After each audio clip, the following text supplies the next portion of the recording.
Ako si Eden Ravelo, isang registered nurse, ex-OFW galing ng Dubai, at nandito po tayo sa bagong bukas nating payment center located sa Luzon Avenue, Culiat, Tandansora, Quezon City. Ang negosyo ay isang uri ng hanap buhay na kung saan habang kumikita ka, ay nakakatulong ka pa sa community. Sa panahon ngayon, mahirap talaga kumita ng pera. At lalo na kung iisipin mo kung paano kikita. Kaya ngayon, naisip ko magnegosyo dahil ito naman ay para sa akin at para sa mga anak ko. Pinili ko si Unified Products and Services Payment Center dahil nandito na lahat. Katulad ng e-loading, ang ating bills payment na kung saan partner po natin si Bayad Center.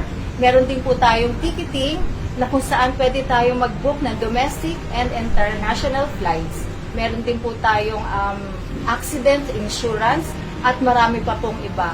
Convenient at maganda, ibig sabihin all-in-one shop na siya. Sa panahon ngayon, mahirap na talaga kung iisa lang ang source of income mo. Kaya kinakailangan natin ng extra income or extra negosyo. Kahit meron kang stable job, no, kahit estudyante ka or may bahay, no, pwedeng-pwede na gumawa ka ng paraan para magkaroon ng extra income.